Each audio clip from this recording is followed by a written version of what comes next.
the real challenging saat ini adalah bagaimana mengubah mindset orang untuk mau terus mengembangkan dirinya, untuk mau terus beradaptasi terhadap perubahan zaman, begitu Prof. Karena banyak saya temukan Prof, tidak sedikit antara teman-teman itu yang konservatif, artinya sudahlah yang muda-muda saja, misalnya begitu, yang berubah kita nggak bisa gitu. Nah itu yang mindset itu yang perlu dibuang. Nah ini real challenges yang menurut saya ini yang harus dihadapi, yang harus kita rubah begitu, bahwa mindset perubahan itu harus dikedepankan, mindset inovasi harus dikedepankan. Jangan sampai terkotak-kotak yang berubah, yang berinovasi yang muda saja, yang sudah tua tidak perlu. Tidak, semua guru dari seluruh lapisan, terus dari rentangan usia itu, kalau bisa kita punya mindset yang sama, yaitu perubahan inovasi itu Bro. Jadi kalau saya sebagai kepala dinas ingin sekali mendefinisi bagaimana kita memiliki satu persepsi yang sama, bagaimana kita bisa mengembangkan diri untuk perubahan yang lebih baik lagi. Demikian. Oke, baik. Mudah-mudahan gagasan-gagasan yang futuristik ini tertangkap nanti oleh beberapa orang yang kemudian bisa meng-create awal dari sebuah perubahan dan terus meluncur menjadi perubahan itu sendiri. Oke, saya kira itu. Selamat Bu Nining, dan saya kembalikan pada pimpinan Bapak Dr. Seriati. Terima kasih. Assalamualaikum warahmatullahi wabarakatuh. Waalaikumsalam warahmatullahi wabarakatuh. Prof Bejo masih nguji satu lagi ya, jangan izin dulu. Pak Musir tadi ya? Ya, Pak Muhjir Ihsan. Ya. Baik Bapak dan Ibu yang saya hormati, Prof Bejo, Prof Mas Duki, Pak Teguh sudah memberikan nilai dan masukan-masukan. Tinggal Prof Hafiz yang belum, nanti bisa nyusul, saya kira sudah representatif. Ibu Nining sudah sangat banyak ya pertanyaan, masukan dari Prof Mas Duki terutama tadi. Prof Bejo juga memberikan penguatan. Saya sebagai co-promotor tentu mengharapkan Bu Nining bisa menyempurnakan kembali ya hasil penelitiannya. Ya. Tapi satu aja Bu Nining, pertanyaan saya, apakah mungkin karena platform variabel itu masih menggunakan platform variabel yang konvensional? Maksud saya begini, dari keempat dimensi kepemimpinan transformasional misalnya gitu ya, kan tidak ada yang secara spesifik gitu ya, tidak ada yang secara spesifik contoh-contohnya itu berbasis digital gitu ya. Misal gitu ya, kalau kemudian kepala sekolah harus menjadi figur gitu ya sebagai salah satu indikator pengaruh ideal gitu kan tentu tidak di sana tidak diungkapkan seperti apa sih figur ideal di era digital gitu kan misalnya. Kemudian menginspirasi kan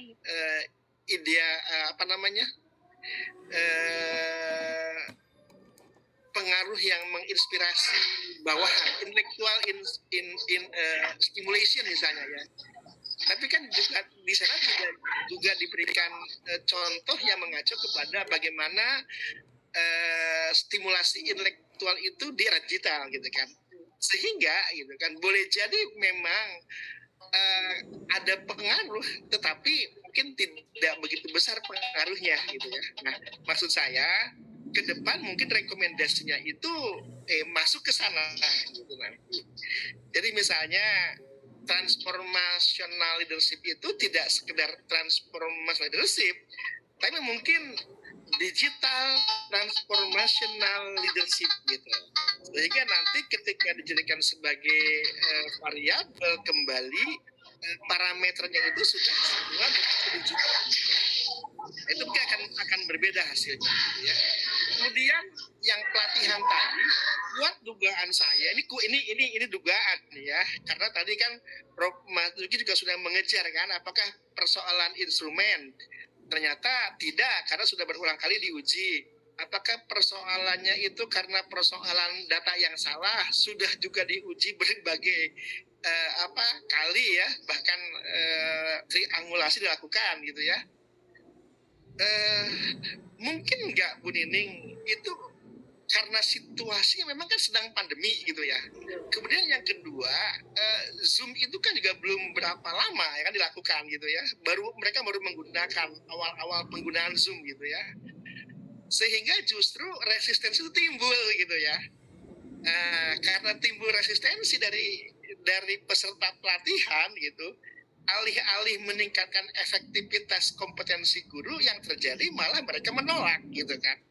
Nah, karena terjadi resistensi inilah kemudian ketika diteliti yang muncul ada respon negatifnya gitu. Ketika terjadi respon negatif, maka hasilnya tentu tidak signifikan. Nah, kuat dugaan saya seperti itu gitu ya. Nah, tapi artinya tetap itu direkomendasikan sebagai sebuah penelitian, kan tidak boleh direkayasa ya, tidak boleh direkayasa. Ya apapun ya itulah hasilnya gitu. Itu baru peneliti gitu. Kata Prof. Bejo, kontroversi sekalipun itulah kebenaran yang harus dimunculkan gitu kan. Nggak ada tidak lulus karena ditolak, gagal menolak hipotesis, nggak ada gitu kan. Itu justru di situ gitu kan. Yang penting sudah diupayakan secara maksimal ya, uji validitas, uji reliabilitas, dikonfirmasi kembali, dikejar kembali.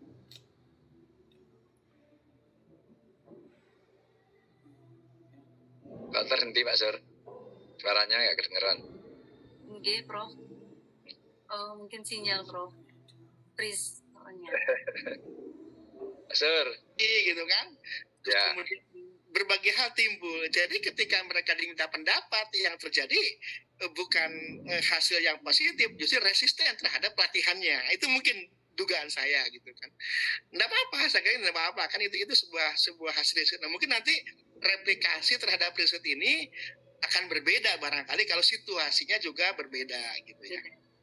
Tapi yang berikutnya kalau menurut saya tadi, ini riset yang mungkin akan merekomendasikan penguatan terhadap berbagai variabel gitu ya, yang nantinya itu berbasis digital gitu. Tidak semata-mata transformational leadership, tetapi mungkin nanti digital transformational leadership gitu. Baik. Tidak semata-mata self efikasi, tapi mungkin juga digital self efikasi gitu kan, yang dimensinya itu memasukkan indikasi digital di sana gitu. Nah, saya kira itu ya, memang tidak mungkin sebuah transformasi media yang baru tanpa diiringi dengan kondisi sistem yang relevan gitu. Itu aja sih kalau kesimpulan saya sementara. Selamat Bu Nining, saya kira mohon nanti masukan-masukan dari Dewan Penguji itu dicatat, diperhatikan, dan tadi Pak Mas Tuki tajam betul itu, tujuannya jangan tujuan S1 gitu kan. Nah, mungkin begini Bu Nining, dimulai dengan menganalisis, dilanjutkan sampai mengkonstruksi. Nah, nyampe juga ke sana gitu loh. Siap. Dimulai dengan memahami atau menjelaskan, sampai analisis, diikuti dengan mengkonstruksi. Jadi tahapannya kan seperti itu gitu. Jadi kalau ditanya kok masa memahami, kan itu levelnya 2. Iya, memahami dulu, kemudian menganalisis, baru mengkonstruksi gitu loh. Siap. Jadi ada tahapan-tahapan yang gitu. Jadi jangan dilepas di awal gitu ya. Jangan dilepas sampai dianalisis gitu. Baik, terima kasih Prof. Mas Duki, Prof. Bejo, dan para hadirin yang hadir ya dalam ini banyak ini pesertanya nih. Jangan Pak Muhajir bawa pasukan nih. Pada sebenarnya hasil pada siang hari ini saya tutup dengan membaca hamdalah. Alhamdulillahirrabbilalamin. Assalamualaikum warahmatullahi wabarakatuh. Waalaikumsalam. Selamat. Nah, lanjutkan ya. Terima kasih Pak Rektor di sela-sela tugasnya. Mas Duki, Bapak Rudi, dan teman-teman. Sehat selalu Bapak. Yang kedua akan tampil Saudara Muhzir Ihsan. Wah, ini maskotnya kelas reguler ini. Ya, Pak Sur, sehat Pak Sur. Alhamdulillah. Saudara Muhzir Ihsan ini akan memaparkan, sebentar saya cek dulu.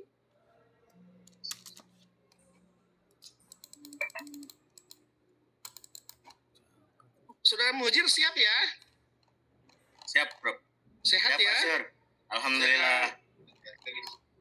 Kan memaparkan hasil penelitiannya yang berjudul pengaruh komunikasi organisasi, kompetensi profesional, dan supervisi pembelajaran terhadap. Untuk membuat rekomendasi, sekali lagi, ini jam. Nah, ada yang menguji lain rupanya. Pengaruh komunikasi organisasi, kompetensi profesional, dan supervisi pembelajaran terhadap efektivitas kerja guru madrasah sanawiyah swasta di Kabupaten Bogor dengan promotor Profesor Bejo Suyanto dan Profesor Dr. Supadi. Terima kasih Prof. Supadi sudah berkenan hadir. Siap, Prof. Ready. Dengan penguji Profesor Dr. Mas Duki Ahmad. Pak Rektor mohon izin diganggu waktunya, Prof. Satu lagi ya. Siap Dan melaksanakan Dr. Matin. Pak Matin, Assalamualaikum Pak. Pak Matin sedang uji juga kayaknya. Bareng-bareng dengan Pak Matin. Ada dua kelihatannya. Baik, Saudara Muhzir dipersilakan untuk memaparkan hasil penelitiannya maksimum 15 menit ya. Jadi jangan berkutat di bab 1 karena bab 1 kan sudah ketika saudara proposal, jadi nanti disingkat saja, fokus nanti di hasil penelitian ya, saudara Muzir ya, metodologi dan hasil penelitian. Dipersilakan.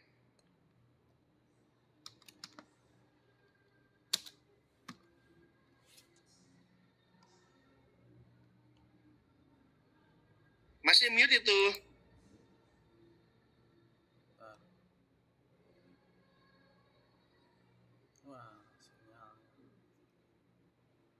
Muzir masih mute, Muzir. Sinyalnya itu sinyalnya. Pak Muzir, mohon dicek itu masih mute.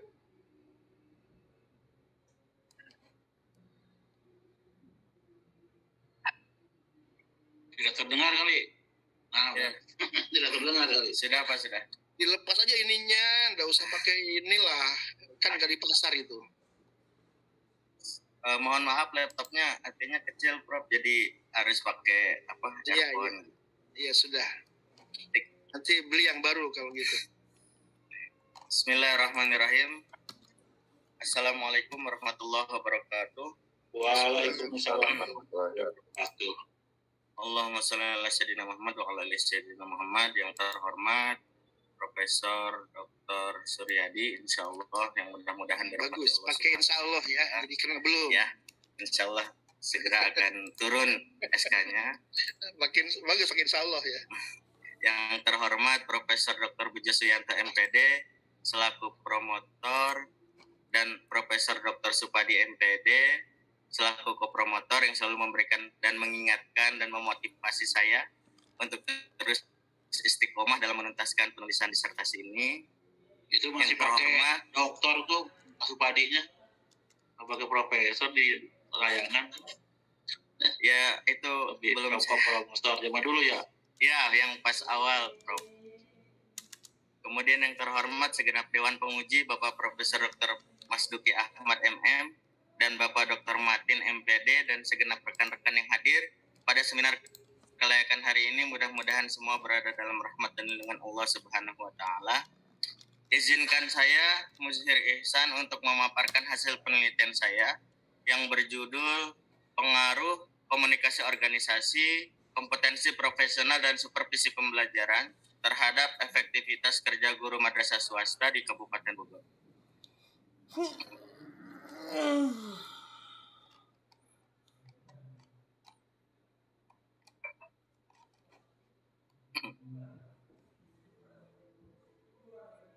Permendikbud nomor tahun 2000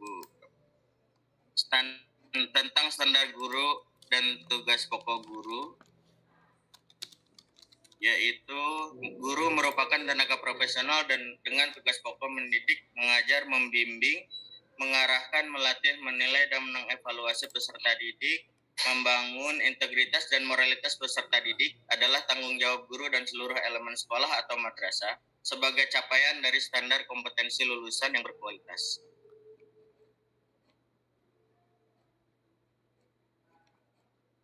Laporan kinerja guru madrasah sanawiyah swasta pada Kabupaten Bogor di tahun 2020 berdasarkan data verifikasi Kepala Seksi Pendidikan Madrasah, adanya penurunan yang signifikan kinerja guru madrasah sanawiyah swasta pada tahun 2020.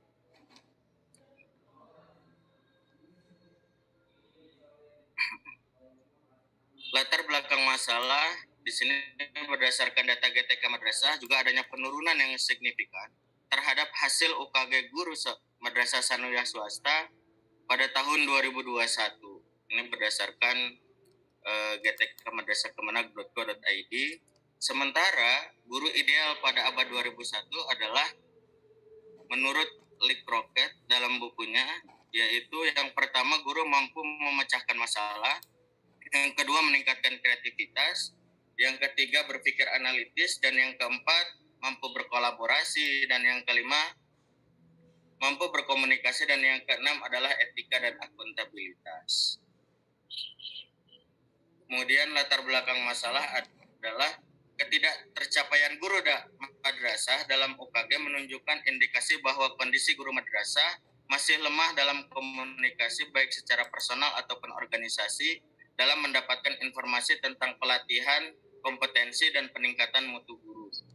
Dan hasil kajian dari literatur ditemukan bahwa efektivitas guru madrasah dapat ditentukan oleh variabel komunikasi organisasi, kompetensi profesional, dan supervisi pembelajaran.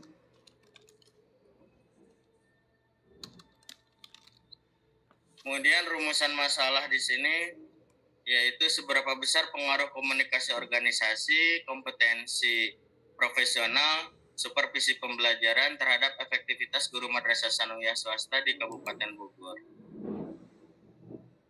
Kemudian bab 3 dengan metode penelitian, waktu dan tempat penelitian adalah madrasah swasta se-Kabupaten Bogor. Metode penelitian kuantitatif, teknik pengumpulan data, angket, kuesioner, tes dengan skala Likert. Populasi dan sampel 363 responden dengan menggunakan teknik non-probability sampling, jenis sampel jenuh. Kalibrasi instrumen dengan menggunakan validitas, reliabilitas, atau menggunakan aplikasi Smart PLS versi 3 dan 4 yang terbaru. Kemudian pendekatan penelitian yaitu pendekatan survei. Hipotesis penelitian yaitu menggunakan analisis regresi linear berganda, dan teknik analisis data menggunakan statistik deskriptif, statistik inferensial yang nanti akan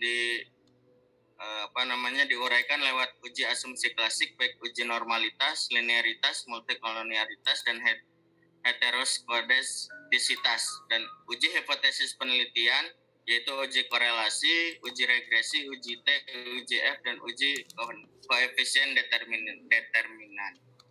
Kemudian hasil daripada penelitian, data penelitian ini diolah menggunakan Smart PLS. Software yang digunakan dalam analisis ini adalah Smart PLS versi 3 dan 4 yang merupakan new software atau software terbaru. Pengukuran model atau outer model dan dengan pengukuran model struktural atau penilaian inner model. Jadi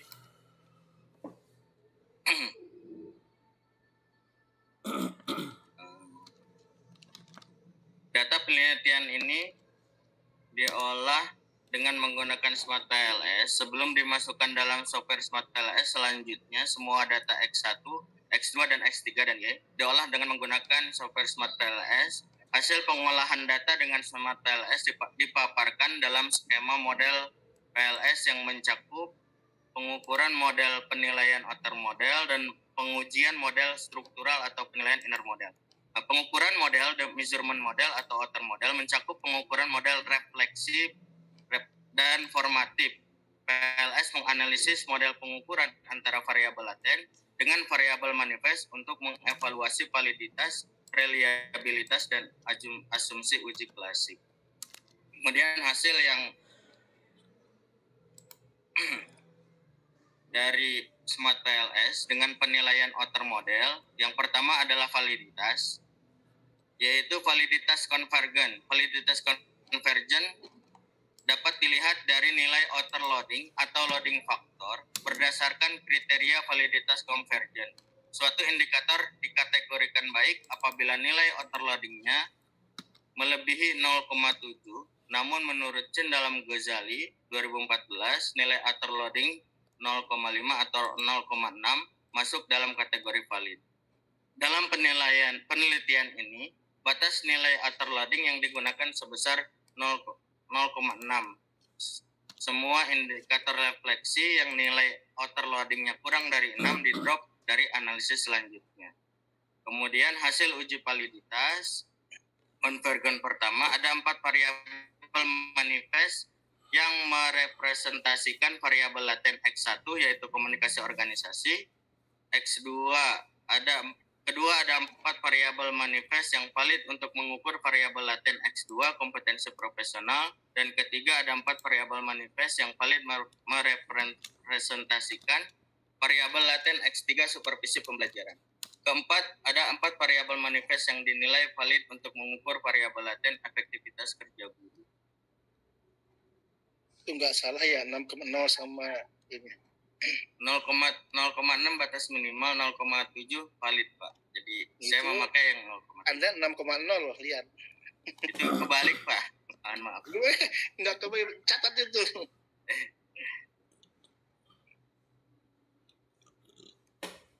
Ya, lanjut. Kemudian pengukuran model atau outer model validitas diskriminan, yaitu validitas yang dapat diketahui dari nilai cross loading atau dengan membandingkan akar kuadrat dari average variance extracts masing-masing konstruk. Nah, validitas diskriminan ini diukur dengan membandingkan akar kuadrat dari AVE masing-masing konstruk. Nilai AVE setidak-tidaknya 0,7 atau nilai ini menggambarkan validitas diskriminan yang memadai atau baik. Kemudian hasil uji validitas diskriminan menunjukkan bahwa semua nilai AVI atau ROA lebih besar dari 0,7 karena semua nilai AVI lebih besar dari 0,7 pada semua variabel, maka dapat disimpulkan bahwa variabel independen dapat merefleksikan variabel dependennya. Hal ini juga berarti konsistensi data baik dan model dapat digunakan karena uji validitas terpenuhi.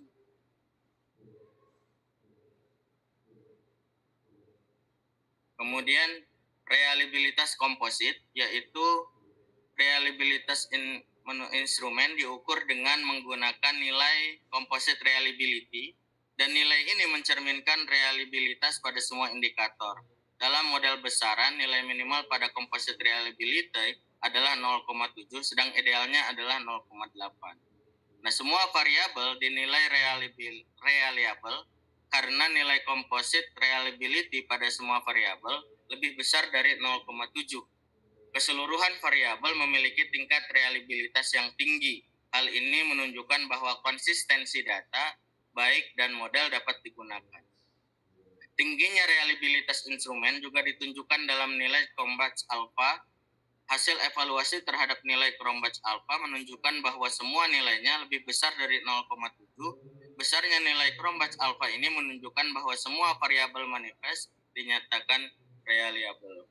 Langsung aja Mas ke hasil uji hipotesis Mas.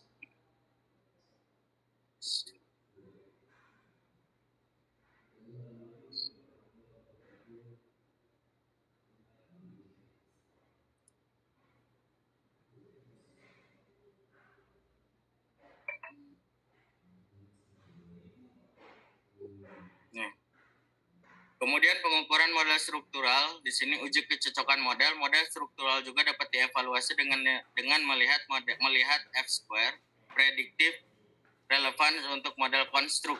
Nah, model dikatakan memiliki nilai prediktif relevan dengan nilai F-square lebih besar dari 0,05. Sebaliknya, jika nilai F-square lebih kecil dari 0,05, model dinilai kurang memiliki nilai prediktif relevan. Hasil nilai F-square didapatkan adalah 0,9917. Hal ini menjelaskan bahwa besarnya keragaman dari data sebesar 99,17%, maka model penelitian ini dapat dinyatakan telah memiliki nilai goodness of fit yang baik.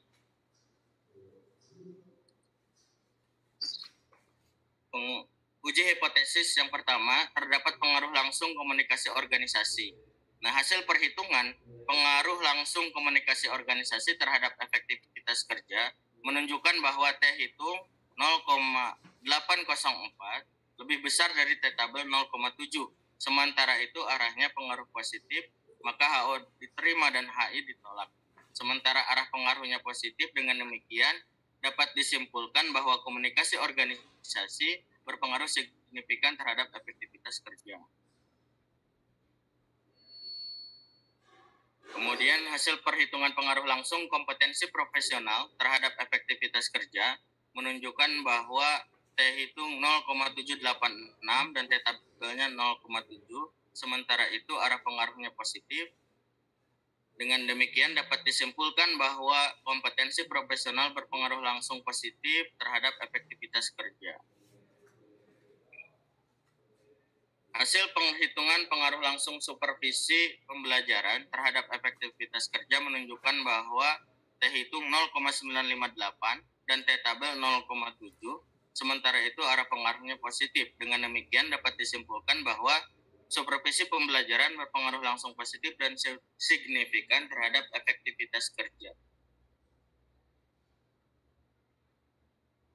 Kemudian hasil Tanya aja Mas Muhzir, kalau 38 slide Anda tayangkan semua nggak sampai waktu Anda.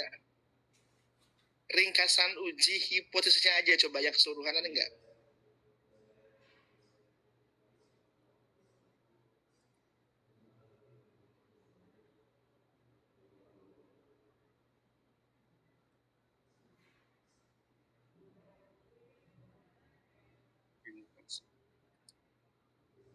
Nggak dibuat ringkasan uji hipotesisnya? Uji hipotesis nggak dibuat. Nggak dibuat, Pak Sur. Ya udah, kesimpulannya aja, kesimpulannya. Kesimpulan baik, Pak Sur. Kesimpulannya bahwa komunikasi organisasi berpengaruh langsung positif terhadap efektivitas kerja, kemudian kompetensi profesional berpengaruh langsung positif terhadap efektivitas kerja, dan supervisi pembelajaran berpengaruh positif dan signifikan terhadap efektivitas kerja.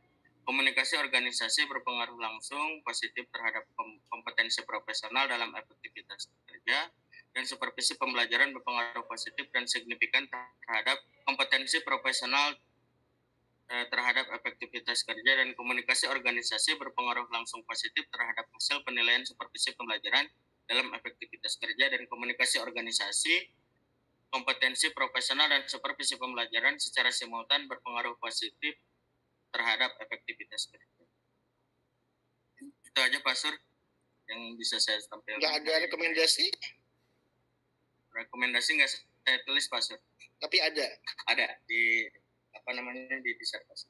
Jadi nilainya nggak ada ya buat rekomendasi ya, karena nggak dibuat. Baik, ditutup share screen-nya.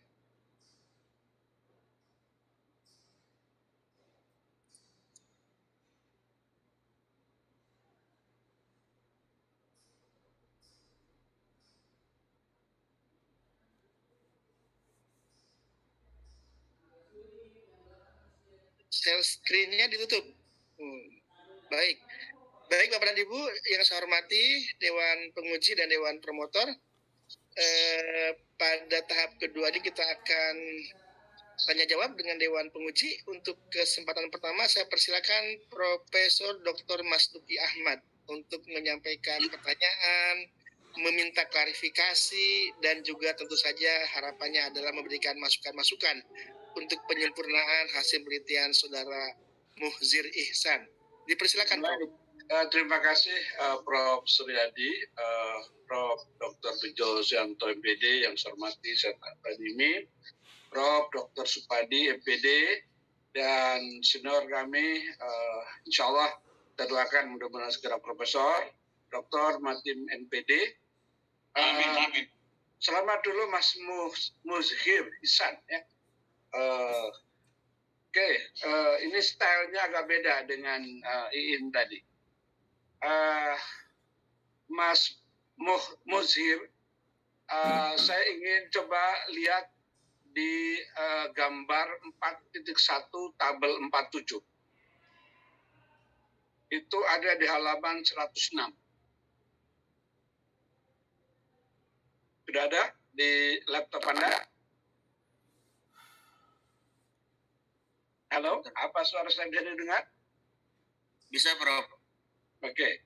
Sudah, Prof. Saya ingin mendapat penjelasan dari Anda, bagaimana Anda menerangkan gambar yang ada di 4.1 dan tabel 47 ini. Ini sebetulnya tadi yang ditanya oleh Prof. Suryadi.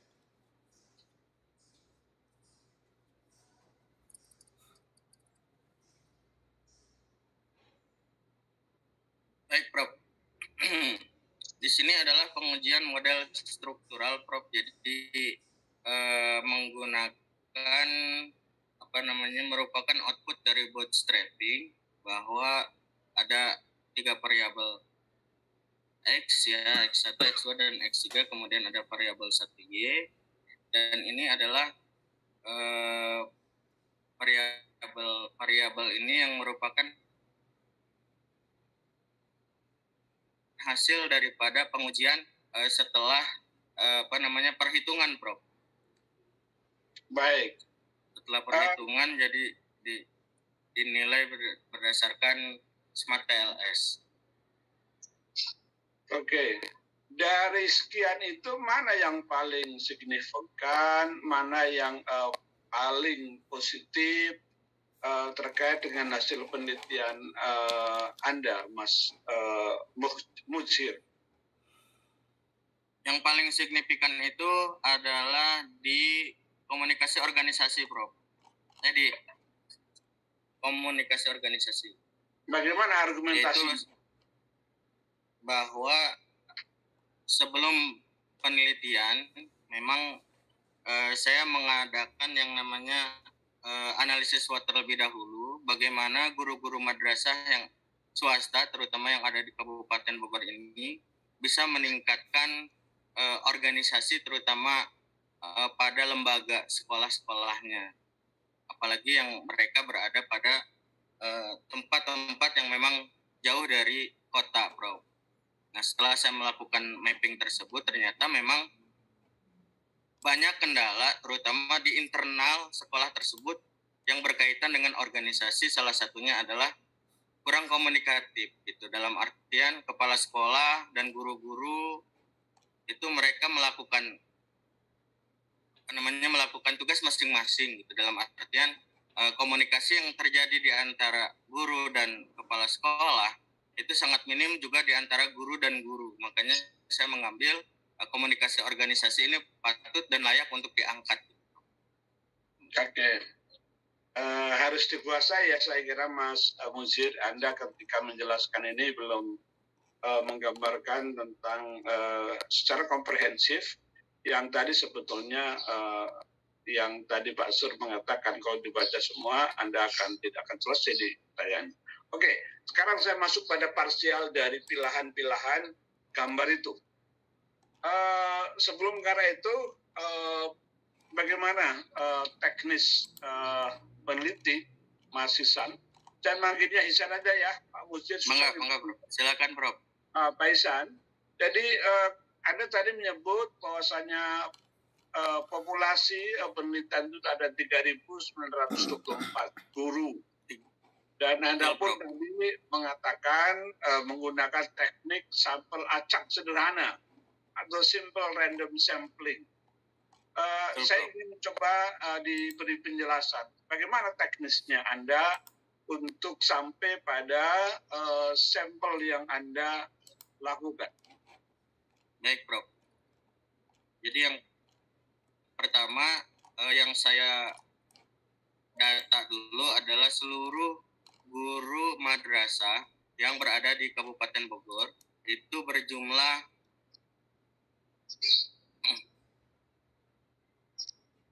5.000 menurut penelitian dari kantor Kemenak. Gurunya itu pertama berjumlah 5.151 seluruh jumlah guru madrasah. Kemudian saya melakukan klasifikasi lagi, yaitu dengan mengambil guru sertifikasi, dan jumlah guru tersertifikasi itu jumlahnya 3.924. Dari 3.924 ini kemudian kita hitung dan mendapatkan jumlah 363 guru dari 4 wilayah yang ada di Kabupaten Bogor, yaitu Bogor Barat, Bogor Tengah, Bogor Timur, dan Bogor Selatan. Oke, stop di situ. Ketika dari 304 sekolah terus sampai pada angka sekian yang menjadi sampel begitu, penentuan dari setiap sekolah itu seperti apa? Saya sebenarnya ingin mengetahui ataupun sejauh mana pemahaman Anda ketika simple random sampling itu di lapangan itu seperti apa caranya? Jadi menurut saya menggunakan teknik pengumpulan data menurut Nazir, Prof, bahwa beberapa alat ukur yang dibutuhkan dalam terlaksananya penelitian ini, ya, jadi mengambil dari jumlah 3.924 itu hanya 5% dari jumlah menurut rumus Taroyamane, Prof, atau Slovin. Oke, 0,5 oke ya. Oke, ya. Peneliti saya kira dalam upaya mencapai validitas, reliabilitas itu apa yang dilakukan sebelum pada final Anda melakukan secara keseluruhan dalam upaya mencapai validitas dan reliabilitas, maka saya menggunakan sebelumnya saya menggunakan rumus Excel, Prof, yang juga rumus SPSS gitu ya, dan dari rumus Excel dan SPSS itu keluarlah angka tersebut, Prof, gitu. Kemudian dari situ saya juga menggunakan rumus yang ada di SEM ataupun Smart PLS tersebut, Prof. Jadi yang di gambar 4.1 itu merupakan hasil dari rumus SEM itu, Prof, yang merupakan hasil dari validitas dan reliabilitasnya, Prof. Oke, Mas Isan, validitas itu apa sih maknanya? Prof. Validitas, reliabilitas itu maknanya apa sih? Validitas itu adalah mencari keabsahan yang akan kita teliti, Prof. Keabsahan itu bahasa lainnya apa? Orang-orang apa yang akan diukur itu? Gitu. Data yang akan kita teliti, Prof. Kalau reliabilitas? Ya. Reliabilitas itu penentuan dalam kita mengukur jumlah, Prof. Jumlah saja? Jumlah populasi dan sampel, Prof. Oke, ini pembelajaran untuk semua ini yang ada di Zoom ini. Itu harus luar kepala. Yang namanya validitas adalah keberadaan suatu alat ukur yang mampu mengukur. Reliabilitas adalah di situ ada unsur keajegan, mantap, dan tetap konsisten. Diukur gunakan alat apapun ya itu gitu ya. Jadi saya kira peneliti harus di luar kepala seperti itu. Oke, sekarang saya masuk karena ini seminar hasil. Coba saya ingin mengulik di kesimpulan pertama. Anda menyatakan bahwa komunikasi organisasi berpengaruh langsung positif terhadap aktivitas kerja. Artinya, jika intensitas komunikasi yang baik mampu memfasilitasi efektivitas kerja secara emosional, integritas guru, dan cara-cara persuasif dapat mengembangkan diri. Bagaimana penjelasan Anda ini? Karena saya melihat di kesimpulan Anda cekaos, kata orang Jawa. Terlalu singkat sehingga saya tidak melihat apa narasi keterangannya. Silakan, Mas Nisan. Baik, Prof. Kesimpulan bahwa memang dari yang pertama kali saya sudah menentukan mapping itu ternyata memang komunikasi itu menjadi salah satu upaya untuk bagaimana meningkatkan efektivitas kerja guru, Prof, di madrasah sanawiyah swasta terutama. Makanya oleh karena itu memang komunikasi organisasi itu juga ada variabel yang memang menguatkan di dalam komunikasi organisasi yang menjadi penguatan di situ. Ada subvariabel lain. Salah satunya adalah keterbukaan, ya, kemudian hal lain yang memang di situ saya hitung ya, untuk bagaimana menguatkan efektivitas kerja Di guru. berikutnya, komunikasi organisasi berpengaruh langsung positif terhadap kompetensi profesional dalam efektivitas kerja. Peneliti harus mampu menyampaikan statistiknya ya, tidak cukup hanya kita menggunakan kualitatif seperti itu, karena ini penelitian Anda adalah kuantitatif gitu ya. Kita menguji data begitu. Gimana? Kalau komunikasi organisasi berpengaruh langsung positif terhadap kompetensi profesional, kira-kira ditandai dengan apa? Hasil perhitungannya seperti apa? Komunikasi organisasi berpengaruh positif terhadap efektivitas kerja, Prof ya? Iya. Itu ditandai dengan hasil penilaian dari angketnya, Prof, bahwa terhitung lebih besar daripada T-tabel, Prof. Oleh karena itu memang komunikasi organisasi ini menjadi salah satu upaya untuk mendorong bagaimana organisasi ini bisa dengan baik ke depannya bisa terwujud apa yang menjadi cita-citanya. Oke. Saya memberikan masukan, peneliti harus betul-betul sangat paham betul ya dengan data-data statistik dan hasil pengolahan itu, sehingga ketika nanti di seminar berikutnya, di proses berikutnya, ketika ujian tertutup ini, Mas Insar ini tidak mengalami kendala-kendala. Oke. Sekarang saya berikutnya mau bertanya begini, perbaikan apa yang bisa dilakukan oleh sekolah mendasarkan hasil penelitian Anda? Baik, Prof. Jadi setelah kita melakukan mapping di lapangan, bahwa ternyata memang sekolah sangat-sangat membutuhkan perhatian penuh, apalagi yang memang mereka berada di wilayah-wilayah yang jauh dari perkotaan, Prof. Salah satunya adalah membangun komunikasi ya di antara individu, Prof, baik interpersonal kemudian intrapersonal, kompetensi dan juga adanya supervisi yang berkelanjutan, Prof, terhadap guru-guru yang berada di sekolah tersebut. Apalagi ini sekolah swasta yang memang sekolahnya itu mereka mengembangkannya itu dari dana yang seadanya, Prof. Otomatis untuk peningkatan guru-guru pun masih jauh dari memang apa yang diharapkan. Oleh karena itu perhatian untuk sekolah swasta ini, terutama yang berada di wilayah luar perkotaan, Prof, yang ada di pedesaan itu, mereka masih butuh sekali perhatian lebih untuk meningkatkan kompetensi terutama membangun komunikasi organisasi di antara sekolah, Prof. Seperti itu. Mas Sisan, saya melihat ini dari data Anda, biasanya setelah hasil dan pembahasan itu terdapat keterbatasan penelitian. Apa sih keterbatasan penelitian Anda? Dengan tadi keterbatasan ya. Baik. Keterbatasan penelitian saya, Prof, ada pada bagaimana sekolah itu mau terbuka, Prof, gitu ya, untuk menerima apa yang menjadi kebijakan-kebijakan baru. Sementara yang sekarang ini terutama sekolah swasta itu mereka masih berat untuk menerima kebijakan-kebijakan yang terbaru, gitu ya, apalagi memang kondisi-kondisi mereka yang sangat memprihatinkan yang berada di luar wilayah gitu, Prof, ya. Sehingga untuk mendapatkan informasi itu sangat-sangat lambat, Prof.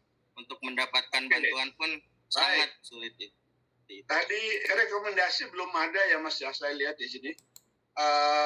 Saya lihat daftar isi juga tolong ikuti petunjuk dari Pasca ya. Jangan dimiringkan. Selanjutnya daftar isi bisa diperbaiki, kan harus tentu mengikuti aturan ya. Mana Baik, daftar tabel juga nggak ada, daftar gambar juga nggak ada. Penulisan keterangan gambar dilakukan di bawah gambar, bukan di atas gambar, itu juga Mas Isan harus melihat buku petunjuk, buku pedoman gitu ya. Yang berikutnya, resolusi gambar dan tabel juga harus ditingkatkan. Jangan peneliti berikutnya atau penguji nanti membaca dengan data-data yang seadanya ataupun gambar yang kurang resonansinya kurang jelas begitu. Saya kira beberapa hal nanti kita akan share. Jadi Mas Isan, selamat dulu ya. Ada baiknya barangkali Anda membaca tadi disertasinya Mbak Nining, hasil olahan Mbak Nining itu bisa dipadu, dikomplit, Anda akan menjadi sebuah kesempurnaan. Jadi tapi apapun saya kira ini Anda di kelas reguler, Anda sudah berani maju untuk itu, selamat gitu ya. Mudah-mudahan tanpa harus diucapkan semua oleh para penguji, saya kira kita harus melakukan apa yang disebut dengan perbaikan secara internal para mahasiswa untuk melakukan plan do check act ya. Jadi saya melihat ada beberapa bolong-bolong dari hasil uji di lapangan ini, dan dengan Anda belajar tadi, karena mendengarkan saya yakin tadi paparan dari peneliti sebelumnya, itu nanti akan menjadi nilai kesempurnaan Mas Isan. Saya kira demikian, Prof. Suryadi saya kembalikan. Terima kasih, mohon maaf kalau ada yang berkenan. Selanjutnya saya akan off cam, tetapi saya tetap mendengarkan karena harus peralihan untuk saya ganti kostum. Mohon maaf Pak So, pimpinan, atas nama loyalitas tadi saya berkeringat luar biasa. Luar biasa. Kelihatannya aja kesininya, tapi semuanya masih berbau keringat semua. Terima kasih. Siap. Terima kasih banyak Prof. Mas Duki, Pak Rektor. Ini luar biasa ini. Mas Muzir mohon dicatat ya, itu penting sekali tuh Mas Prof. Mas Duki ya. Ya siap Pak. Sudah saya catat Pak. Memperbaiki dan menyempurnakan hasil penelitian Anda. Ya. Baik, yang berikut saya persilakan Dr. Martin untuk menyampaikan pertanyaan, meminta klarifikasi, menanggapi, dan juga tentu yang paling penting adalah memberikan masukan-masukan. Dipersilakan Pak Dr. Martin. Baik, terima kasih pimpinan sidang, Pak Asud, Bapak Ibu Dewan Penguji yang saya hormati, Prof. Bejo, Prof. Mas Duki, Prof. Supadi. Alhamdulillah sehat ya. Puji syukur kehadirat Allah SWT. Alhamdulillah Pak, sehat Pak. Lima sehat ya.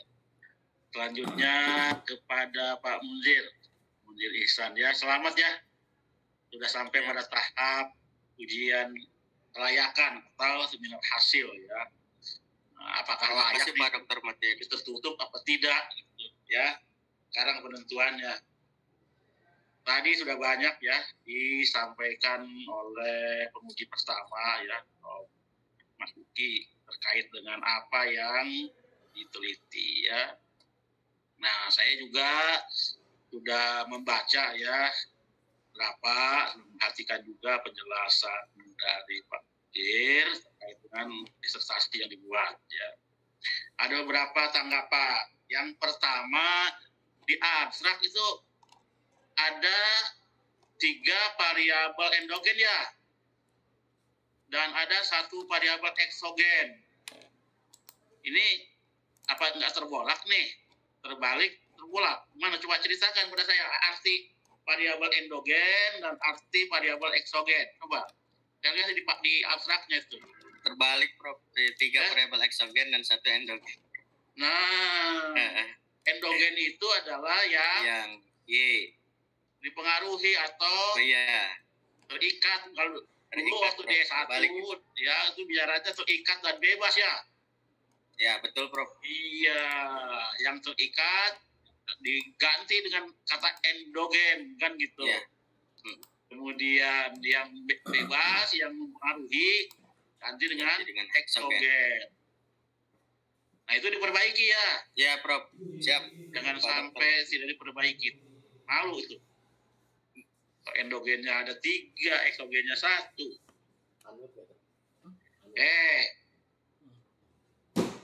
Yang jadi persoalan kan variabel apa? Efektivitas kerja, Prof. Nah, efektivitas kerja ini Kerja. yang akan diperbaiki kan? Iya, betul. Iya, karena menurut data, ya, anggaplah begitu ya, hasil ya pemantauan Pak Munzir di MTS Bogor gitu, di kabupaten lah. MTS ya swasta, Prof. Ternyata Kabupaten Bogor. efektivitas kerjanya gitu, apa efektivitas kerja gimana? Masih jauh dari harapan, Prof. Jauh dari harapan, bermasalah itu ya. Ya, Ya, itu adalah latar belakang masalahnya ya. ya, Prof. Ada. Iya, jadi latar belakang masalah bukan latar belakang. Kalau latar belakang itu kemungkinan tidak bermasalah. Ya, Ya, jadi Prof. di bab 1 di penhuluan itu subjudulnya adalah latar belakang masalah. Latar belakang masalahnya adalah apa tadi? Efektivitas kerja guru-gurunya tidak sesuai lah, tidak memenuhi harapan. Ya. Kenapa demikian? Terlihat dari hasil data UKG yang menurun, kemudian Ya, juga itu. hasil data. Kenapa dia dilihat dari dulu kok begitu? Kenapa?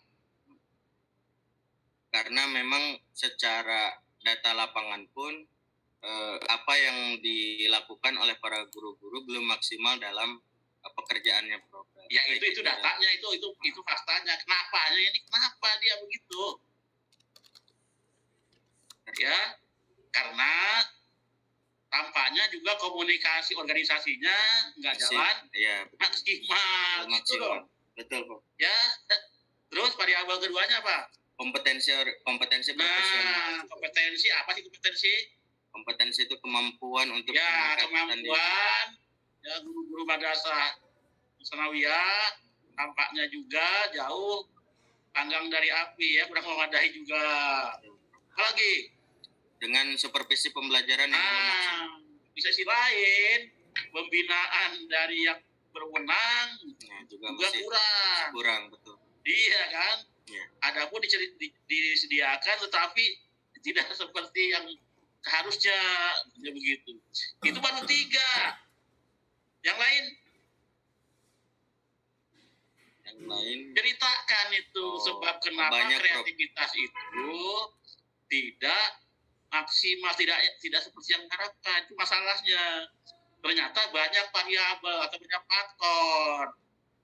Ya itu di latar belakang masalah, jangan tegas-tegas, jangan sembunyi-sembunyi, langsung latar belakang masalah gitu, jangan latar belakang. Kalau pendekatan kualitatif bisa bukan karena persoalan yang itu, tapi ada yang menarik, sehingga cukup latar belakang. Kenapa? Tidak ada masalahnya, karena ada sesuatu yang patut untuk ditiru di situ, bagus tuh. Ya, maka subjudulnya latar belakang boleh gitu, bagus gitu. Tapi kalau untuk paradigma kuantitatif, ini berangkatnya dari adanya masalah, sesuatu yang ingin diperbaiki kan gitu. Jelas ya? Ya, jelas, Pak. Oh, kedua tuh ya. Yang ketiga, saya mengkaji daftar isi. Kok bab 1 saja yang ada judulnya itu? Bab 1 pendahuluan. Bab 2-nya apa sih? Titik-titik aja di situ. Bab 3 titik-titik saja, bab 4 titik-titik saja, bab 5 titik-titik saja. Iya. Kenapa begitu? Belum diberi judul. Belum, ini mau ujian tertutup, belum hasil, belum layak kalau itu nggak ada. Ya belum layak untuk ujian tertutup, kalau judulnya nggak ada. Jadi harus ada itu judul bab ya. Jangan hanya di bab 1 saja judulnya. Pendahuluan. Bab 2 apa? Bab 2 tentang isi, Prof. Ya isinya apa? Itu tentang apa pembahasan, Prof. Alah, ngaco tuh. Maka bab 2 adalah kajian teori. Kajian teoritik, ya. Kajian teoritik, sebut saja begitu, atau kajian teori bisa juga. Tapi kalau paradigmanya kualitatif, tidak pas dengan kajian teoritik ya, kajian pustaka saja. Nah, ini kan paradigmanya kuantitatif ya. Ya. Ada variabel-variabel ingin melihat pengaruh. Ya, ingin melihat pengaruh variabel-variabel itu. Maka judul bab 2 itu adalah kajian pustaka. Kajian pustaka, kajian teoretik, ya. Tahu teori apa teori? Teori itu kajian tentang pembahasan dari apa yang mau kita bahas, Prof. Dari apa? Pembahasan apa yang kita bahas? Pembahasan di bab 4 adanya itu. Kajian yang dari apa namanya? Dari apa yang mau kita teliti, Prof. Kajian teoretik itu adalah mengkaji, mencari keterangan-keterangan yang menjelaskan bahwa variabel yang satu itu mempunyai pengaruh terhadap variabel yang lain dari sumber-sumber pustaka. Begitu. Mencari sebanyak-banyaknya penjelasan bahwa komunikasi organisasi berpengaruh terhadap kreativitas. Itu dicari tuh dari literatur. Ada juga pengaruh kompetensi terhadap kreativitas, pengaruh supervisi terhadap kreativitas itu dicari. Ini subjudulnya aja tidak ada bab 2.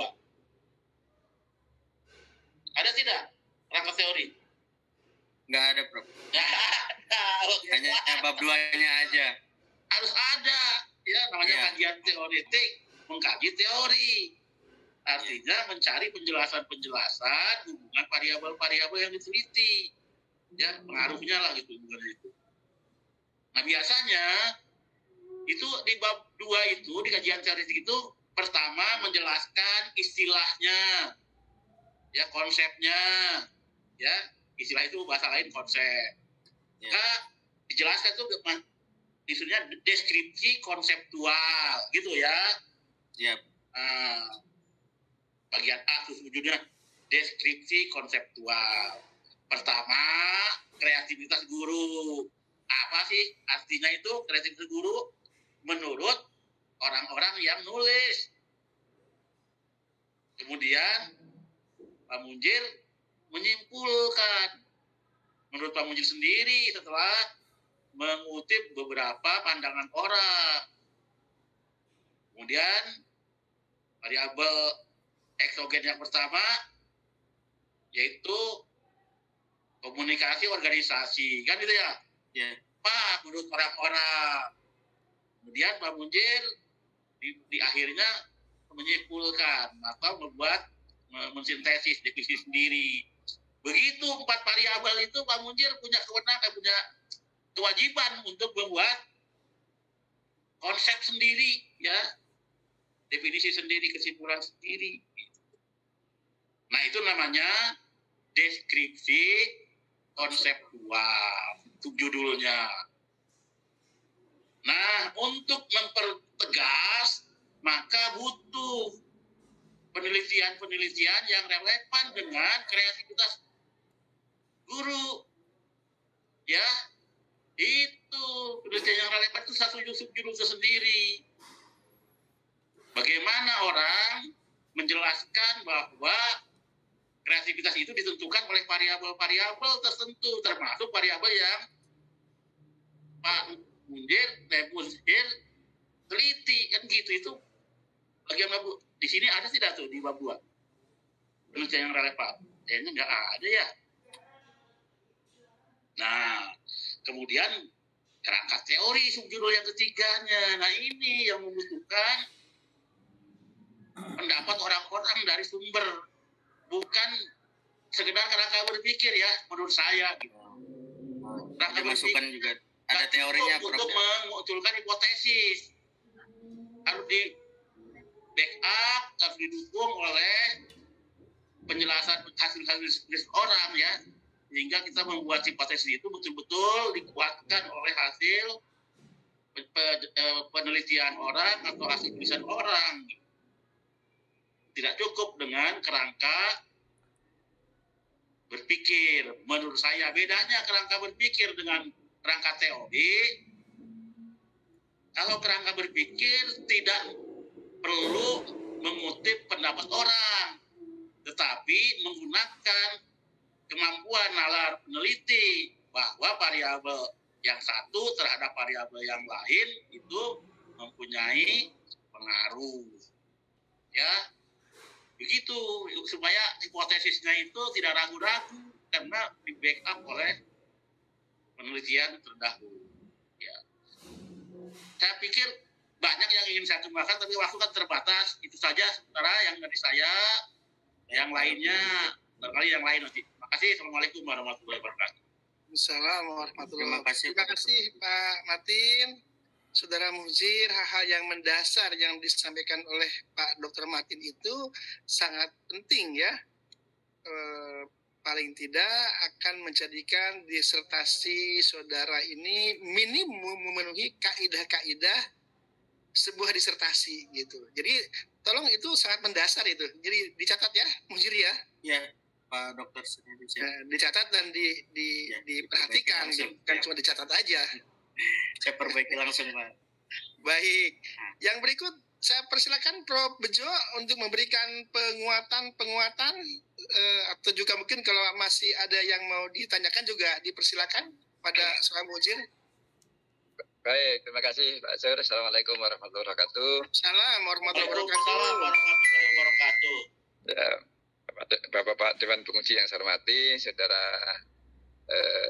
Mujir Ihsan dan seluruh teman-teman yang ada di grup ini. Baik, masukan sudah banyak ya dari Pak Martin. Saya kira itu perlu diperhatikan betul. Nah,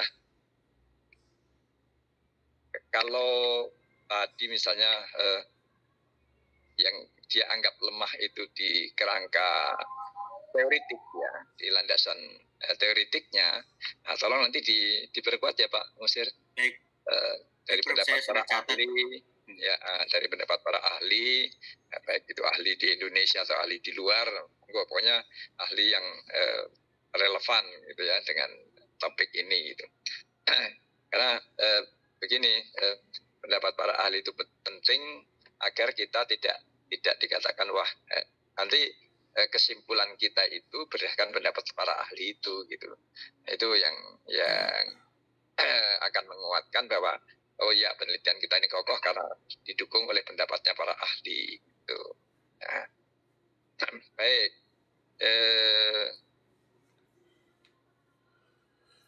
Saya pikir begini Pak, ini kan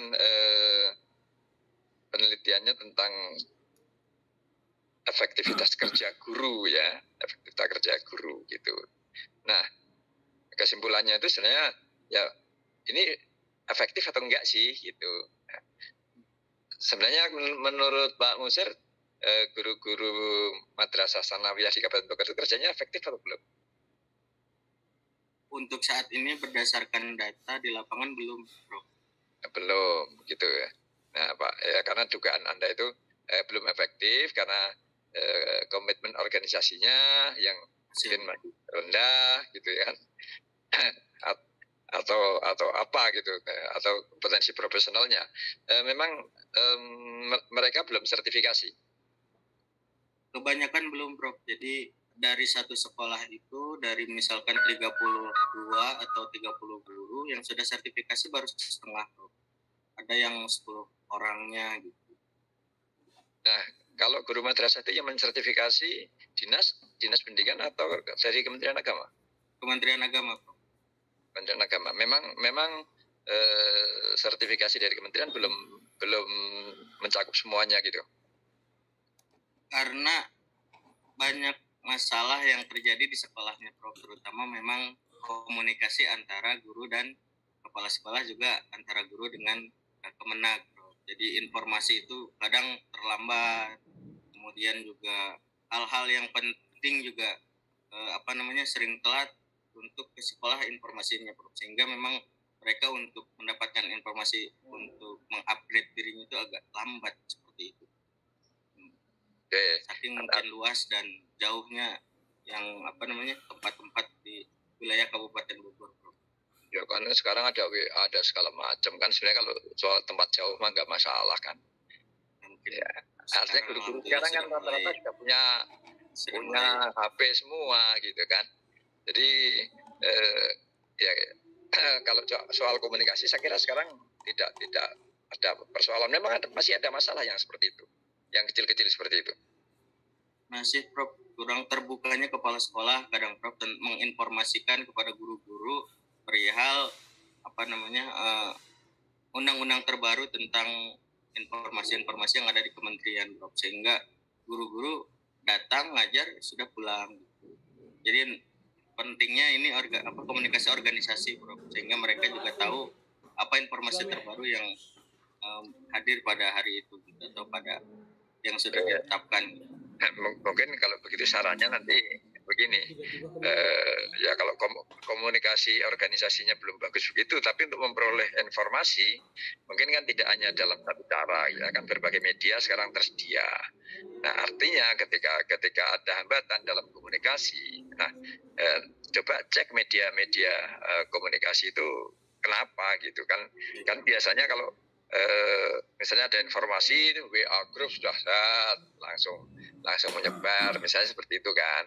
Nah kemudian juga dari via instansi terkait gitu, kalau tidak melalui WA gitu kan ada surat dinas misalnya ke kantor-kantor itu kan ya sesulitnya sebenarnya kalau masih di Jawa ini kan nggak terlalu sulit sebenarnya. Artinya tidak perlu ada handicap komunikasi karena berbagai sarana prasarana komunikasi itu sudah sangat lengkap gitu loh. Nah, tergantung keaktifan dari pihak institusi maupun keaktifan dari pihak individu gitu ya yang butuh informasi itu gitu. Karena lembaga ini kan tidak lembaga sendiri. Di samping sekolah-sekolah di bawah Kementerian Agama, kan ada sekolah-sekolah di bawah Dinas Pendidikan gitu kan.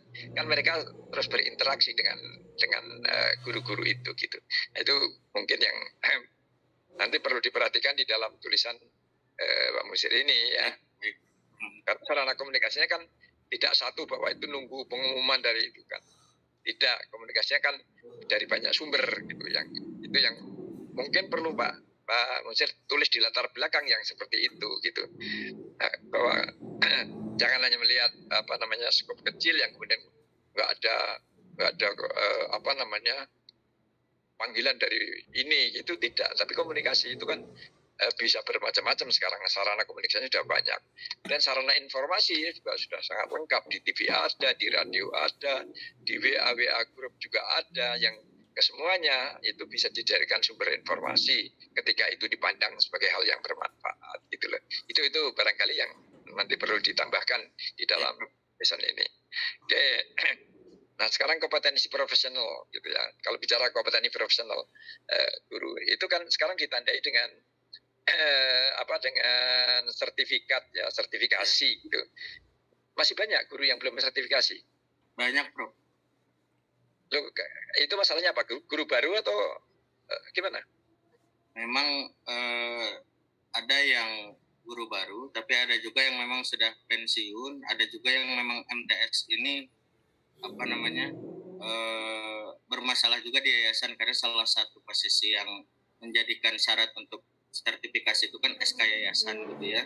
Kadang yayasannya ada yang tidak mau memberikan SK dan sebagainya, sehingga banyak juga guru yang terkendala untuk sertifikasi. Nah, yang seperti itu coba Anda kumpulkan yang lebih spesifik ya. Nah, sehingga bisa memecahkan masalah tidak hanya di disertasi ini, tetapi juga menyelesaikan masalah di lapangan gitu loh.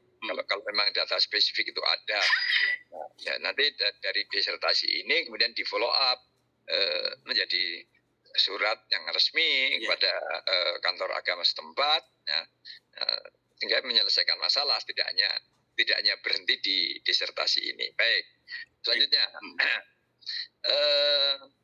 Kompetensi profesional itu sebenarnya ya kalau sekarang ditandai dengan sertifikasi.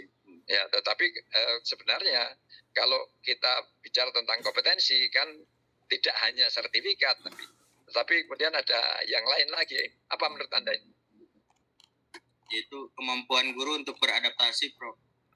Membantu guru beradaptasi, ya. Terus Kolaborasi, kemudian cepat untuk menyelesaikan masalah. nah, dan guru itu kan punya sertifikat minimal yang harus dimiliki untuk yang jadi prasyarat agar dia jadi guru kan, punya kan? Punya. Ya. Sekarang kalau di Kementerian Agama sudah sama dengan di guru daerah kan, S1 gitu, iya kan? Memang kendala juga, Prof, kalau untuk di madrasah swasta itu banyak yang memang belum linear dalam mengajar, Prof. Jadi misalnya belum linear nggak apa-apa, tapi mereka sudah S1 semua kan? Ada yang belum juga, Prof. Ada yang belum. Oh, kalau ada yang masih tamatan PGA misalnya, PGAA dulu ya. Ya, kalau masih PGAA itu kan tugas institusi, tugas sekolahnya itu untuk menyekolahkan, mestinya sudah nggak boleh ngajar gitu. Kalau secara formal ya, kalau secara formal itu, karena kalau toh ngajar kemudian tidak mendapatkan haknya yang sesuai dengan kemampuannya kan kasihan juga gitu. Mestinya menjadi tugas sekolah untuk menyekolahkan mereka untuk mendapatkan sertifikat S1 misalnya seperti itu. Itu lembaganya yang harus bertanggung jawab kalau seperti itu, karena itu untuk kepentingan lembaga gitu ya. Oke, itu nanti di saran ya, di saran supaya itu. Nah, kemudian kalau supervisi pembelajaran ini yang melakukan siapa? Kepala sekolah, Prof, dengan kepala sekolah. Oke. Dengan kepala sekolah. Nah, kepala sekolah kalau yang kadang-kadang pengawas kan juga ada di sana ya. Nah, sekarang kalau kepala sekolah, di supervisi pembelajaran kepala sekolah ini ya, itu dilakukan bagaimana? Apa kepala sekolah kunjungan kelas dengan secara berkala, atau ada rapat khusus untuk membahas itu? Tidak dalam proses pembelajaran, tapi setelah proses pembelajaran begitu? Kalau secara temuan di lapangan memang belum maksimalnya dua-duanya, Prof. Jadi tidak ada evaluasi di rapat, juga tidak ada evaluasi dalam supervisi pembelajaran, Prof. Jadi tidak ada jadwalnya gitu. Jadi dalam 1 tahun ya udah mereka ngajar aja, seperti itu. Tetapi kalau guru dan kepala sekolah kan semua sudah memenuhi syarat kan, dari sisi basic sertifikatnya, ijazah. Sudah, Prof. Ya. Ya, artinya kalau sudah memenuhi syarat, dia mesti tahu tupoksinya, tahu tugas pokok dan fungsinya gitu kan, bahwa minimal seperti apa gitu. Nah, oke. Nah,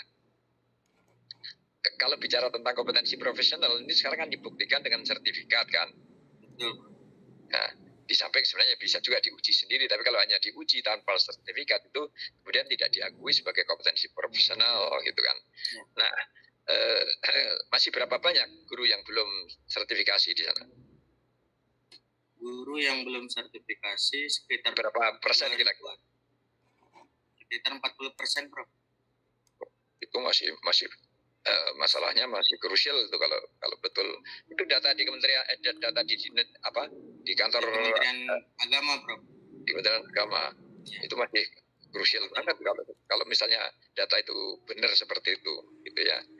Nah, itu Anda bisa memberikan saran yang lebih konkret gitu. Persoalannya apa gitu, kemudian jalan keluarnya seperti apa, karena sertifikasi yang membuat guru itu dianggap sebagai guru yang certified dan profesional itu menjadi penting, karena dia adalah guru yang legitimate gitu ya. Itu barangkali perlu menjadi catatan di riset Anda itu gitu. Nah, kalau itu betul seperti itu dan datanya harus kokoh betul itu ya, karena ini menyangkut hal sensitif. Kalau itu menyangkut jabatan para pejabat di Kementerian Agama atau ya di kantor-kantor agama itu cukup sensitif itu informasi, makanya harus dengan data yang akurat Anda gitu. Nah, itu baru bermanfaat. Kalau enggak kan kasihan kalau guru-guru kemudian terabaikan seperti itu gitu loh. Ya. Dan kalau itu bisa menyelesaikan atau paling tidak membantu mencari jalan keluarnya, maka riset Anda akan memiliki makna yang cukup bagus. Yang terakhir, ya, langkah-langkah apa sebenarnya yang bisa Anda create, Anda rancang? Kalau pelaksanaannya kan tergantung dinas nanti, tapi Anda create ya, supaya para guru itu memiliki kompetensi profesional, the real kompetensi, bukan sekedar sertifikat gitu. Kira-kira apa yang bisa Anda lakukan? Memang kalau saya sendiri berharap bahwa guru-guru itu memiliki kesadaran penuh, mereka memahami makna dari tugas dan tupoksi dari guru tersebut, Prof. Karena banyak yang memang mereka menjadi guru gitu ya, hanya sekadar melaksanakan tugas mengajar. Setelah itu pulang. Gitu ya, itu yang memang menjadi kendala di madrasah swasta itu, bahwa guru itu ya sebatas mengajar, setelah itu selesai. Padahal kan bukan seperti itu gitu ya. Guru KKG dan PKG-nya nggak jalan? Nggak jalan, Bro, terutama di wilayah-wilayah, Bro, gitu ya. Karena informasi yang mereka dapat juga sangat lambat. Terus tertutupnya kepala sekolah akan informasi-informasi tersebut. Mungkin ada, tapi kepala sekolahnya juga hanya dekat dengan beberapa orang saja, Bro. Itu yang terjadi di lapangan gitu. Jadi milih-milih yang dia dekat, jadi itu yang dia panggil gitu. Yang enggak ya sudah seperti itu gitu. Itu yang memang ada di lapangan, faktanya seperti itu. Makanya saya ingin merekomendasikan itu ke Kemenag gitu. Mudah-mudahan bisa membuka gitu ya, kepala sekolah ini untuk merangkul semua guru gitu, untuk memberikan informasi yang terbaru, up to date, sehingga tugasnya itu bisa terlaksana dengan baik gitu. Sementara kan yang terjadi tidak seperti itu. Nah, kalau begini, melalui kanwil agama Anda bisa mengusulkan tentang dihidupkannya kelompok kerja guru agama di itu ya, menurut kelurahan apa menurut kecamatan terserah lah. Tapi organisasi kelompok kerja guru itu bisa dihidupkan. Saya kira kalau Anda sarankan dalam disertasi Anda itu akan memiliki makna yang cukup bagus. Oke, itu saran saya Pak Musir ya. Karena terima kasih Prof. Kalau situasinya seperti itu memprihatinkan juga gitu. Baik, Pak Ketua Pimpinan, dari saya cukup itu. Kalau ada kekurangannya saya mohon maaf. Assalamualaikum warahmatullahi wabarakatuh. Waalaikumsalam warahmatullahi wabarakatuh. Terima kasih Prof. Bejo selaku promotor, bukan hanya memberikan masukan tapi juga sekaligus menguji juga. Terima kasih Prof. Ya, ngecek saja Pak Sur. Siap. Terima kasih Prof. Muzil terhormat ya. Baik, saya persilakan Profesor Dr. Supadi selalu ke promotor juga sama untuk memberikan masukan, penguatan, dan juga mungkin kalau ada klarifikasi dipersilakan. Silakan Prof. Baik, terima kasih. Assalamualaikum warahmatullahi wabarakatuh. Assalamualaikum. Prof. Suryati, insya Allah sebagai Dirsidang. Betul Pak, pagi insya Allah Pak. Sebagai penguji, Pak Dr. Martin sebagai penguji, dan Prof. Jo sebagai promotor. Pertama selamat kepada Mas Iksan atas pencapaiannya sampai dengan posisi seminar kelayakan. Pak Sur, mungkin saya galak kali Pak Sur, mungkin. Jadi awal gini Pak Sur, saya minta tolong betul karena lingkungan kita itu harus ada mungkin cek betul terkait dengan guru, kepala sekolah, pengelola. Kemudian apakah juga ada kisi-kisi instrumen yang akan jadikan acuan ketika supervisi Pak. Jangan sampai nanti kepala sekolahnya bermacam-macam, gurunya bermacam-macam, pengelola macam diberikan menu yang sama. Itu tidak fair gitu Pak. Maka nanti tidak akan reliable dan tidak akan apa itu.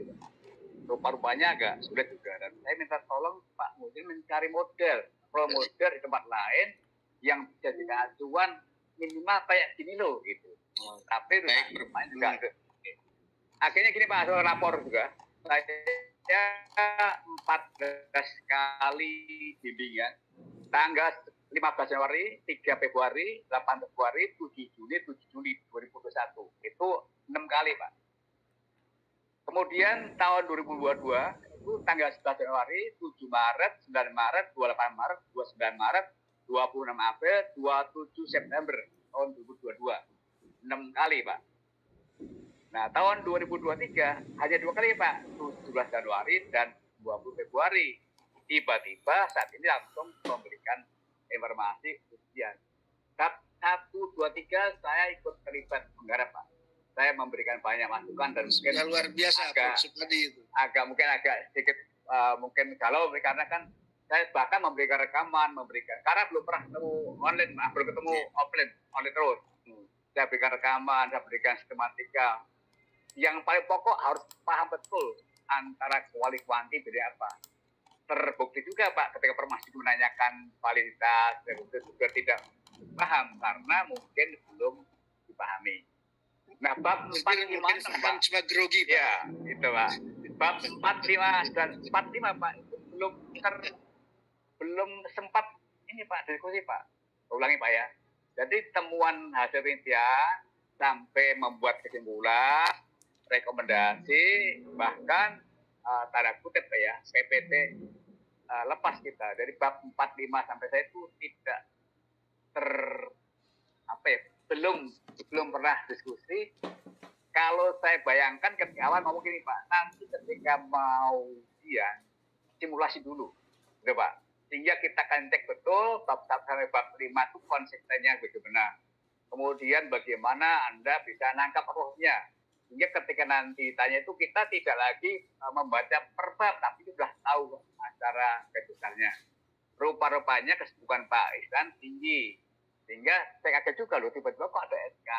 Kelayakan Pak. Tetapi ini adalah dialog kita untuk mempermudah, membimbing, mengarahkan mereka, maka kita aminkan aja Pak. Saya siap pokoknya gitu. Nanti Pak Ihsan, lepas ini kita diskusi. Diskusi secara mendalam mungkin atas segala bimbingan, masukan dari Prof. Masuki, Pak Prof. Martin dan Pak Prof. Bejo nanti akan kita diskusikan agar layak kiranya jika dibaca oleh publik karena itu separuh jiwa Bapak itu besar UNJ dipertaruhkan. Jangan sampai lembaga UNJ nanti itu menjadi terpisahkan dengan Bapak. Jadi untuk Bapak Ibu yang lain mungkin tolong dicermati juga. Ketika kita menuliskan penelitian relevan, mohon betul dicari bahwa penelitian tersebut sudah pernah atau masuk publikasi. Jangan sampai asal judul sama ditulis tidak punya kontribusi apapun, sehingga nanti pada waktu kita untuk pembahasan itu tidak renyah. Lagi ya, pembahasannya terus terang ini Pak Suryati masih perlu duduk bersama, masih perlu diskusi bersama supaya dalam bab 1, 2, 3 dahil kita proposal, 4 dan 5 ini menjadi bagian yang tak pisahkan karena ini nanti akan jadi core-nya ketika kita untuk melakukan katakanlah donasi ke tempat lain. Dan rekomendasi banyak Pak. Di antaranya yaitu mungkin kepada Dinas Kemenak perlu meninjau kembali tentang izin operasional pendirian madrasah Tsanawiyah karena tidak standar gurunya, tidak standar sarananya, tidak standar pasrohnya, kemudian mendirikan gedung atau lembaga itu akan menjadi berbagai macam fenomena. Maka layaklah kalau memang dianggap tidak standar karena memang mungkin semangatnya untuk mendirikan lembaga pendidikan tinggi, tetapi mungkin perlu dikawal dengan standar 8 standar dari Kemenak perizinan tersebut sehingga insya Allah semuanya dekat. Demikian Pak Suryati, Prof. Masuki, Profesor dan Pak Martin, dan saya selamat kepada Ihsan. Semangat Pak. Pokoknya sebagai pemaju dan membentuk mati. Jangan setah semangat. Ya. Baru kita 14 tambah 4 baru 18 kali pertemuan, nanti kita jadikan 32 pertemuan sehingga 2 semester gitu. Terima kasih Pak Sur. Assalamualaikum warahmatullahi wabarakatuh. Waalaikumsalam warahmatullahi wabarakatuh. Terima kasih Prof. Supadi, luar biasa. Saya kira bimbingannya untuk Iksan ini mudah-mudahan nanti bisa lebih baik lagi ya. Ya, siap Pak. Baik, saudara. Profesor, siap. Mungkin ini pencerahannya. Kita menguji Ihsan ini dengan altar yang kita pahami di dunia kita. Saya ingin bicara sebagai orang yang barusan diskusi dengan Dirjen Diktis. Jadi diktinya agama. Siap. Ternyata permasalahannya memang banyak. Jadi kenapa guru yang disertifikasi masih lebih dari 40%? Ternyata kue pembangunan itu juga pembagian tidak adil. Kalau di lingkungan, kalau perguruan tinggi di lingkungan L2 Dikti punyanya enggak ada masalah. Tapi di Kementerian Agama dengan jumlah perguruan tinggi Islam yang sederet banyaknya itu dibagi rata. Kemarin itu sampai mengeluh yang namanya Direktur Kelembagaannya Kementerian Agama. Ya itulah realitas kue untuk sertifikasi dosen, sertifikasi guru, itu masih mengenal apa yang disebut dengan kuota. APB-nya cuma gini kuehnya, silakan Anda bagi. Sehingga itu ditunggu sampai dengan 15 tahun pun tidak akan terjadi pemerataan.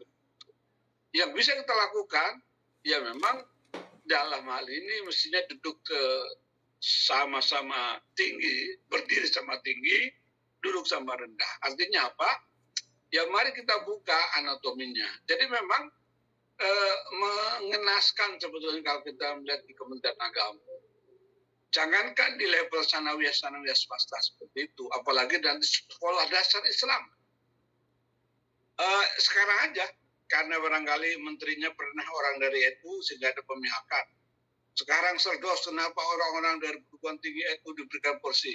Akhirnya yang terjadi seperti itu. Jadi memang banyak hal, dan inilah saya kira dosen-dosen ataupun mahasiswa UNJ, khususnya yang MP, itu banyak sebetulnya garapan-garapan yang Anda harus teliti di Republik ini tentang pendidikan. Tentu tidak segampang itu kita tutup segala macam. Mereka berdasarkan ketika Republik ini sebagai bayi belum mampu membiayai dirinya. Yang membiayai pendidikan itu siapa sih? Ya perguruan tinggi perguruan Islam. Nah sekarang ketika anak yang kita besarkan udah gede, terus memakan dulu katakanlah perintis pendidikan. Ini sama juga kalau saya bicara dalam konteks tatanan pengaturan perguruan tinggi swasta. Yang hebat yang maju sekarang, mohon maaf ini mudah-mudahan saya bicaranya bukan tentang agama. Itu mereka pengusaha yang capek dia bisnis, dia menggunakan CSR-nya, uang sebelah kanan kantong kandang dipindah ke kiri, dia bikin sekolah, dia bisa beli apa saja. Mau beli profesor, sepanjang dia bisa membantu memberikan tunjangan sekian terus, dia mampu. Saya tanya kepada perguruan tinggi swasta, nggak mampu. Itulah yang menyebabkan akhirnya ya perguruan Islaman itu walayahya walayamut, hidup juga, mati juga enggak. Nah inilah yang saya kira kita sebagai insan pendidikan harus tampil hadir untuk meluruskan perjalanan bangsa ini.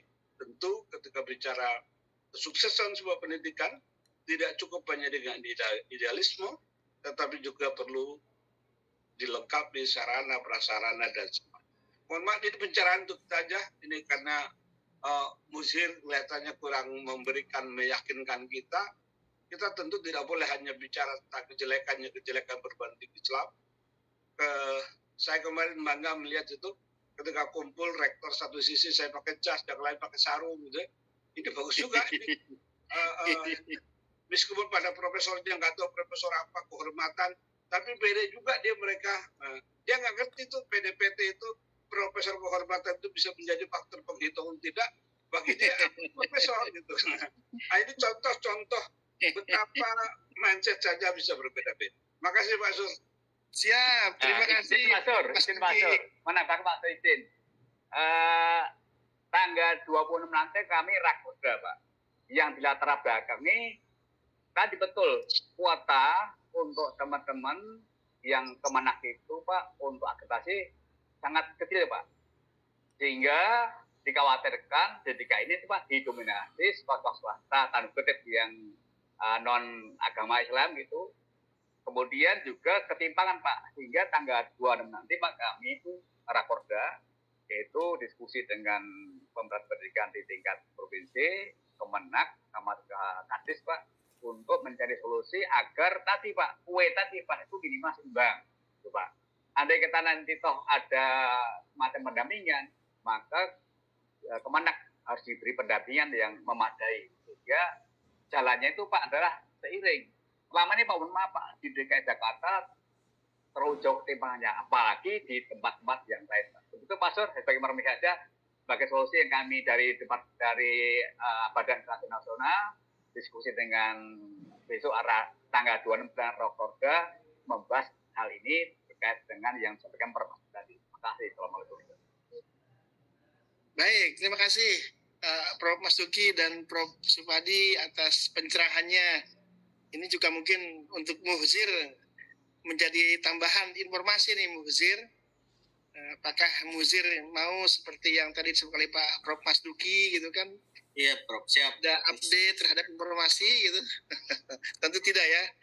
Muhzir harus selalu update dengan informasi gitu. Ya.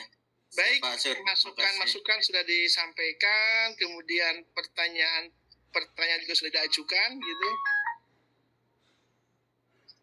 Saya satu aja Muhzir. Tadi Ya, Muhzir Pak kan Sur. tidak membuat rekomendasi ya di akhir itu, cuma sampai kesimpulan. Ya, rekomendasinya Coba saya apa rekomendasinya? potong, Apa rekomendasi dari disertasi yang Muhzir buat ini? Dari hasil penelitian itu kan ditemukan berbagai hal gitu ya. Lalu apa yang bisa Muhzir rekomendasikan? Atau sarankan lah paling tidak untuk meningkatkan efektivitas kerja guru sanawiyah yang bermasalah. Tadinya saya pikir kalau di sanawiyah nggak ada masalah dengan guru, Muhzir. Ada ya? Halo Muhzir?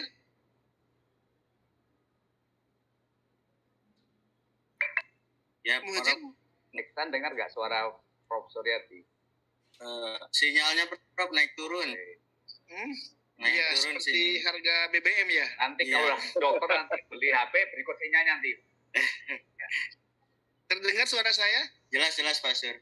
Iya, saya berpikir tadinya kalau di sanawiyah tidak ada masalah dengan guru gitu. Tidak ada masalah efektivitas guru gitu.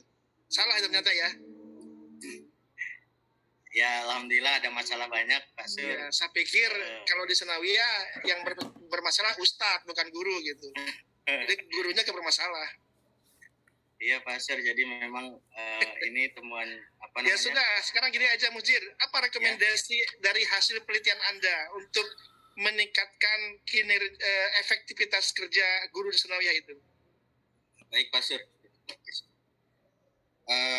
Sebenarnya saya ingin merekomendasikan terutama untuk Kementerian Agama di Kabupaten Bogor. Sebenarnya ya, kalau nggak sebenarnya gimana?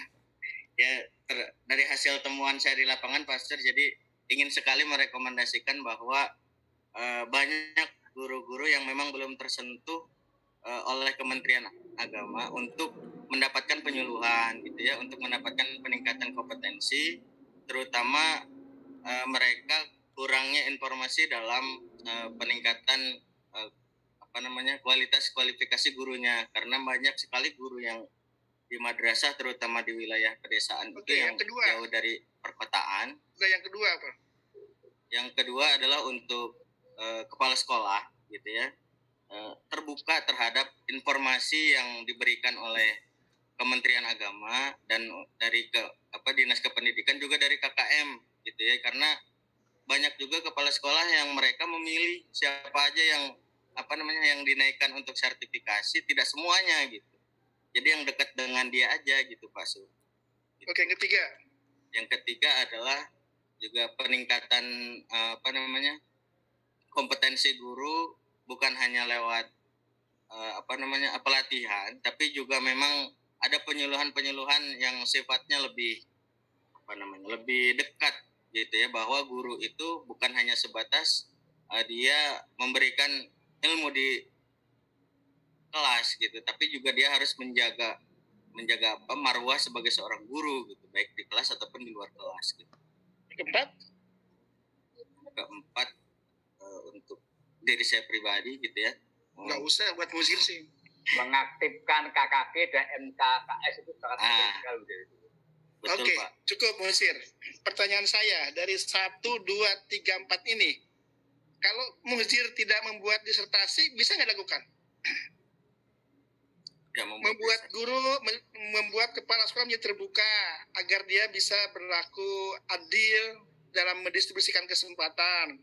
Membuka wawasan guru agar dia bisa memahami tupoksinya. Yang ketiga, memberikan informasi dan penyuluhan di luar apa yang dilakukan dan seterusnya. Seandainya Muhjir tidak penelitian lewat disertasi ini, apakah itu bisa dilakukan? Insya Allah bisa, tapi kurang detail. Kalau bisa ngapain pakai disertasi? Tapi kurang detail, Pak Sur. Dalam artian saya tidak apa? Nah, pertanyaan saya berikutnya, detailnya seperti apa yang Muhjir rekomendasikan? Yaitu detailnya karena lewat disertasi ini saya bisa belajar bahwa yang benar itu yang seperti apa, Pak Sur, lewat literatur, kajian dan tadi kan Muhjir sampaikan perlu ini, perlu ini, perlu ini, perlu ini, gitu kan? Betul, Pak Sur. Kalau itu yang Muhjir sampaikan atau hanya itu, nggak usah nulis disertasi, itu para pimpinan Depak udah tahu itu. Nah, nanti perbaiki. Yang pertama, saya setuju. Kepala sekolah terbuka. Nah, bagaimana membuka wawasan kepala sekolah itu? Itu rekomendasinya Muhjir tuh. Ya, baik.